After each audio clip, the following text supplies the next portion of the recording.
नमस्कार, आप सभी का स्वागत है योग और स्वास्थ्य पर आधारित हमारे इस बेहद खास कार्यक्रम स्वस्थ विचार में। मैं हूं आपके साथ, आपका साथी विकास। दर्शकों, ये कार्यक्रम हम आपके लिए लेकर आते हैं ताकि आप अपने जीवन में हर प्रकार के रोगों को अपने शरीर से दूर रख सके, क्योंकि मनुष्य का जीवन कुछ बेहतर कार्य करने के लिए है, जनहित के लिए है, समाज के हित के लिए है, प्रकृति के हित के लिए है। लेकिन इसका हम जब सही सदुपयोग कर पाएं तभी। यदि हम अपने शरीर में बीमारियों से ग्रस्त रहेंगे तो हम अपने जो जीवन के उद्देश्य हैं उनको पूरा करने में विफल हो सकते हैं। और इसके लिए हमें छोटी छोटी सावधानियां रखनी है। क्या है वो सावधानियां? वो कार्यक्रम में आपको बताई जाती हैं। रोजाना अलग अलग विषयों पर चर्चा की जाती है, रोगों के बारे में आपको बताया जाता है, साथ ही बताए जाते हैं उनके उपचार। और इन सभी विषयों में हमारा मार्गदर्शन करते हैं जाने माने असाध्य रोग निवारक गायत्री सिद्ध पंडित श्री लक्ष्मण दास रतन भारद्वाज जी। तो आइए गुरु जी का स्वागत करेंगे और कार्यक्रम की शुरुआत करते हैं। गुरु जी नमस्कार। नमस्कार। तो दर्शकों, आज के कार्यक्रम में हम एक ऐसा ही विषय लेकर आए हैं। तो आप सभी से हमारा यही अनुरोध है कि कार्यक्रम को ध्यानपूर्वक देखें, सुने और उसे अपने जहन में उतारने का प्रयास जरूर करें। और जब भी आप इस कार्यक्रम को देखने बैठते हैं तो कॉपी पेन जरूर लेकर बैठा करें। तो चलिए शुरू करते हैं आज के मुख्य विषय पर चर्चा। गुरु जी, आज के इस अंक में हम बात करने जा रहे हैं एक्जिमा को लेकर। एक ऐसा रोग जो एलर्जी भी है, स्किन से संबंधित भी होती है, और भी कई प्रकार के इसमें सिम्टम्स पाए जाते हैं, जैसे ब्लड से संबंधित भी इन्फेक्शन होता है, बहुत सारी चीजें। तो किस नजरिए से देखते हैं आप एक्जिमा? ये किस तरीके का रोग है? क्या ये कांटेक्ट में आने से भी होता है, यानी संपर्क में आने से भी होता है, या स्वयं की ही इन्फेक्शन की वजह से होता है? देखिए, एक्जिमा होने का कारण एक नहीं, इसके 10-12 कारण है। अच्छा। सबसे पहले तो यह है कि यदि आप नहा रहे हैं कहीं और नहाते समय आपके साथ दूसरा आदमी ऐसा नहा रहा है जिसको एक्जिमा है, और जिस कपड़े से उसने अपना शरीर पूछा उसी कपड़े से आप पूछ लेते हैं, आपको एक्जिमा हो जाएगा। तो यानी संपर्क हो जाए आपस में तो भी हो हाँ। सकता है। हाँ। और दूसरा कारण है कि जिसको एक्जिमा है, जहाँ पे वो बैठा है वहाँ पे जो दूसरा आदमी बैठा है उसको भी एक्जिमा हो जाएगा। तीसरा कारण है इसका कि यदि आपका खान पान ठीक नहीं है और खून में इन्फेक्शन हो गया, एक्जिमा हो गया। अच्छा। एक्जिमा चाहे किसी भी किस्म का है। गुरु जी, एक चीज और जानना चाहूंगा, क्या झूठे खाने से या झूठन से भी ऐसा कुछ एक्जिमा जैसा फैलता है? उससे नहीं है। अच्छा। उससे नहीं है। संसार के अंदर मैंने बार बार एक ही बात कही कि एलोपैथिक में तो सिर्फ बिजनेस है, किसी रोग की दवाई नहीं बनी है। बिल्कुल। जहाँ पे तकलीफ और संग को सुन करना, इतना काम है इनका, इससे ज़्यादा काम नहीं है।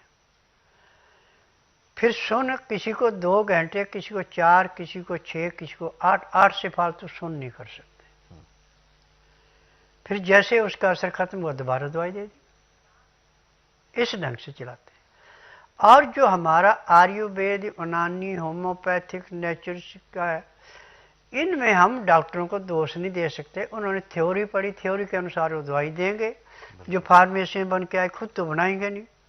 जब फार्मेसी में वो नुस्खा ही पूरा नहीं है तो रोग कहाँ से कटेगा?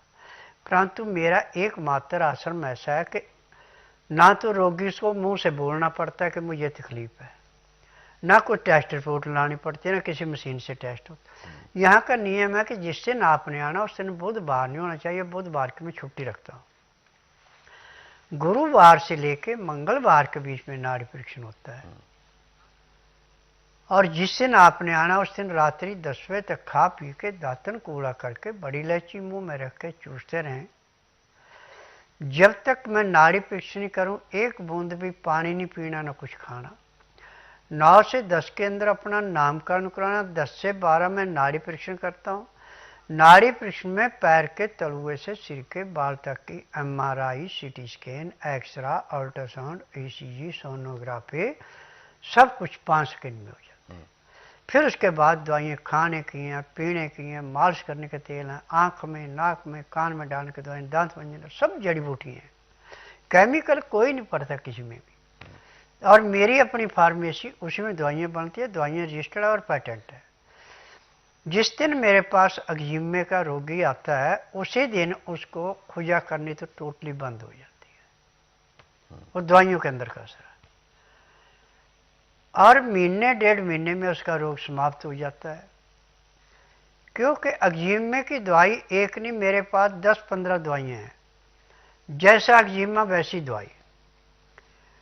और ऐसे जैसे आपको अग्जिमा कहीं पे हो गया तो सुबह उठ के जब आप पेशाब करते हैं तो थोड़ा सा पेशाब बहने दें, बीच का पेशाब लेके किसी बर्तन में रख लें और लास्ट का पेशाब भी छोड़ दें। अब उस आंख को रुई भिगो कर उस पेशाब में अच्छी तरह रगड़ें, नाखून से नहीं रगड़ना। अच्छा। या तांबे की कोई तार ले लें या कोई प्लेट ले लें या कोई पतरा ले लें, उससे खुरचें और रुई से उसको लगाएं तो आपको वहीं से काफ़ी आराम मिल जाएगा। परंतु इसमें नमक छोड़ना पड़ेगा। अग्जिमे वाला नमक खाएगा तो लंबा इलाज चलेगा, नमक नहीं खाएगा तो अग्जिमा चाहे आपका 20 साल पुराना है, 1 महीने में अग्जिमा जड़ से समाप्त हो जाता है। और कपड़े इसमें सूती पहनने पड़ते हैं, टेरिकॉट, टेरालिन, टेरीबूल, ये आर्टिफिशियल कपड़े नहीं चलते। आर्टिफिशियल पहनेंगे तो आप जितना मर्जी उपचार करें अग्जिमा आपको होगा ही होगा। परंतु यदि आप सूती कपड़े पहनते तो आपको ना तो छुआछूत का रोग होगा और ना ही किसी किस्म का रोग होगा। और सूती कपड़ा जो है ना गर्मियों में गर्म है ना सर्दियों में ठंडा है, हमेशा 12 महीने शरीर में नॉर्मल रहता है। और पसीना आ भी जाए तो इसको पानी को चूस लेता है, उसका किसी किस्म का नुकसान नहीं होने देता।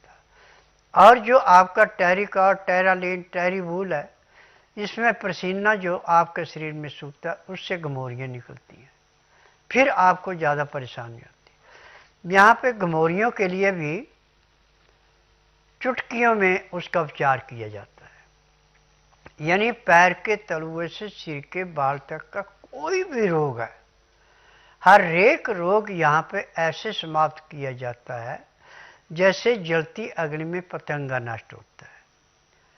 और मेरे में एक खासियत है कि मैं परहेज को सख्त मानता हूँ। मेरे पास वही रोगी आए जो परहेज कर सकता है, जो जीव का चुटकुरापन है वो कभी भी उपचार नहीं करवाएगा, न उसको मैं दवाई दूंगा। मैं पहले दवाई देने से पहले वायदा करवा लेता हूँ कि परहेज करे तो दवाई लो, परहेज नहीं करे तो दवाई नहीं लेना। यहाँ पे नियम है कि आंधे को दिखाना, बहरे को सुनाना, गूंगे से बुलाना, बांझ से संतान उत्पत्ति कराना, न मर्द को मर्द बनाना, अनहोनी को होनी करके दिखाना, जिसका उपचार कहीं नहीं उसका उपचार करके उसको रोग मुक्त करना। बिल्कुल। तो ये सबसे बड़ी खासियत है गुरुजी के स्वस्थ विचार आश्रम की कि यहाँ पर हर प्रकार का उपचार संभव है। बस शर्त ये भी होती है और दरख्वास्त भी हमारी आपसे यही रहती है कि समय रहते अगर आप आएँ तो ज़्यादा बेहतर है, क्योंकि रोगों की शुरुआत जब होती है उस दौरान अगर आप आते हैं तो आप अपने रोगों को जल्द ठीक कर पाते हैं। लेकिन जब रोग बढ़ जाते हैं तो उसको ठीक कर पाना उतना ही ज़्यादा मुश्किल भी हो जाता है और समय भी ज़्यादा लगता है। तो तकलीफ़ों से बचना चाहते हैं तो रोगों के शुरू होते ही आप स्वस्थ विचार आश्रम आए। और सबसे बड़ी विशेषता आपने स्वयं महसूस की होगी कि गुरुजी का हमेशा ये प्रयास रहता है, अपने कथन से हमेशा आपको यही कहते हैं कि आप सभी लोग बीमार ना पड़ें। बीमार पड़ने के क्या कुछ कारण हैं, वो सारी चीज़ें गुरुजी बहुत अच्छे से विस्तार से समझाते भी हैं कि यदि आपने दिनचर्या में छोटी छोटी चीज़ें शामिल कर ली, सावधानियां बरती, लापरवाहियां खत्म कर दी, तो आप अपने आप को निरोगी रख पाएंगे। तो ये सबसे बड़ी विशेषता है, क्योंकि कोई भी नहीं चाहता कि कोई भी व्यक्ति बीमार रहे। स्वस्थ विचार आश्रम का और गुरुजी का हमेशा से यही प्रयास रहा है कि सभी लोग निरोगी अपने आप को बनाए रखें, स्वस्थ रहें, सेहतमंद रहें। और दर्शकों, यदि आप भी इस कार्यक्रम से जुड़ना चाहते हैं, कोई भी ऐसा सवाल जो आपके शारीरिक कष्टों को लेकर है, तो आप हमें कॉल कर सकते हैं या आप हमें व्हाट्सएप के जरिए मैसेज भेज सकते हैं। व्हाट्सएप मैसेज में आपको लिखना है अपना नाम, उम्र, कहां से बात कर रहे हैं और पूरा सवाल। फिलहाल हमारे साथ जो दर्शक जुड़े हुए हैं लाइन पर, आइए उनको शामिल करते हैं कार्यक्रम में। हेलो। हाँ जी। नमस्कार। हाँ जी गुरु जी, नमस्कार।